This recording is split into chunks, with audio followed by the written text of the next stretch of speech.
안녕하십니까. 안서현 대표 황종혜사입니다. 오늘 제 474강은요. 금융감독원이 제시하는 상장에서 회계 부정 예방을 위한 점검표 10가지하고 세금 문제를 한번 보겠습니다.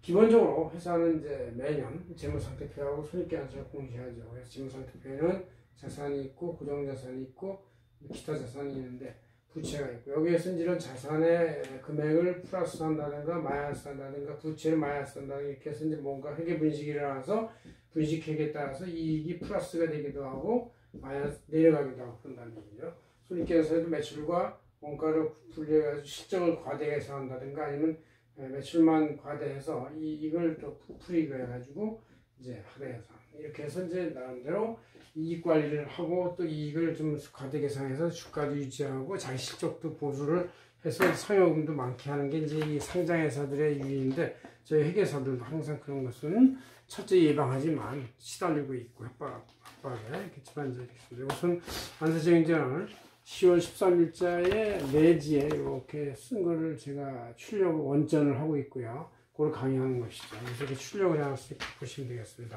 자, 이게 내용이 많아가지고 제가 보면서 하겠습니다.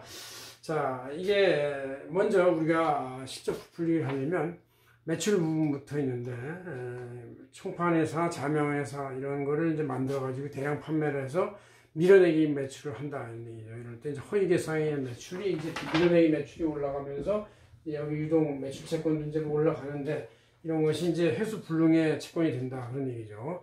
이런 것에 대한 세금 문제는 이제 과잉 매출 매입계산서에 따른 이제 가한세가 있고, 상대방은 매입세 공격 문제가 되고 원가 불이익에 상해처분된다 그런 얘기고, 허위 매출, 그러니까 이제 밀어내기 매출은 이제 원래 약간 실체화도 있는 건데, 허위 매출 그냥 무조건 매출만 올리고 그냥 매출 조금만 반영해서 이익을 과대계산하는 쪽으로 했는데, 이제 별도법인 설립해서 적자 모면하기 위해서 뭐 이렇게 세액량수만 추구받는다든가 이렇게 하는 것이죠.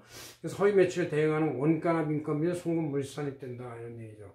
그래서 매출과 매입을 이중 과정에서 이익은 과세 계산하는 건 아니지만 매출 실적을 높게 하고 매입도 거기에 맞춰가지고 이제 매입도 플러스하고 매출도 플러스해서 둘 다 해서 매출 전체의 규모가 허위 보이게 하는 것이다 그런 얘기죠.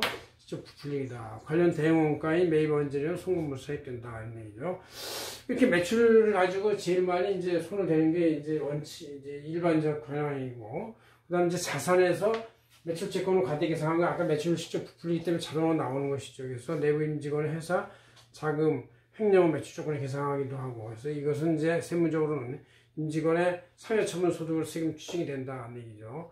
특수관계자 대여금이 있어요. 다섯 번째, 경영진의 부당 인출자금 계산을 하는데 특수관계자 대여를 시켜서 이렇게 하는데, 이 대여자 상여처분을 소득세 추징한다 이런 얘기죠. 그다음 여섯 번째, 자산에서 유형자산 과대배상한다. 유상증자 내금의 2배 넘는 건축물 고가 매입에서 이제 고가 매입했다는 얘기는 이제 그만큼 유상증자 대금이 허위라는 얘기죠. 그래서 이렇게 고가의 당차에 대표 상해처분될 수 있다는 얘기고, 성원금 과다 계산도 있어요. 그래서 가계정인 전도금을 지급하고 성원금 대체를 해서 장기적으로는 안 받고 있는데, 이런 것도 역시 해당 임직원 이 성급금을 과다 계산한 해당자들의 상해처분으로 소득세 추징한다 그런 얘기가 있고, 부채에서는 부채를 이제 아예 누락 반영을 해서 이거를 전환사채나 풋옵션 등 부채 반영을 누락시킨다 그런 얘기죠. 그래서 부채주다로 미반영된 유형금액을 소득 처리해서 이제 이렇게 하는 것이다.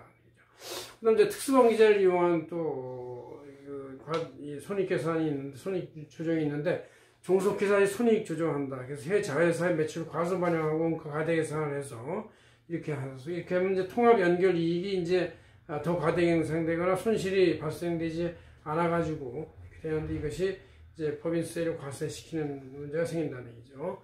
그다음 이제 해외 기업의 거래를 누락시킨다. 해외 종속회사의 거래를 은닉해서 중간에 제3자 개입을 시킨다는 얘기죠. 그래서 특수관계 기업의 손익을 누락하는 것은 입금 산입이 될 수 있다 이런 얘기예요. 그래서 이렇게 10가지 매출 부분, 자산 부분, 고정자산 부분, 부채 부분, 특수관계자 부분 5가지로 했는데, 이거를 10가지 그 안에 소개장을 나눠가지고 한번 설명해 봤습니다. 여러분들이 항상 민감한 점검이니까 어떤 재무제표를 볼 때도 항상 이런 것이 혹시 됐는지 재무제표 전반을 비율 분석이나 기타 계정 분석을 통해서 허위 과대 예상이 여부 있는지를 점검해 볼 필요가 있다 이런 얘기죠. 그래서 투자할 때 실패를 하지 말아야 되겠다 그런 얘기입니다. 고맙습니다.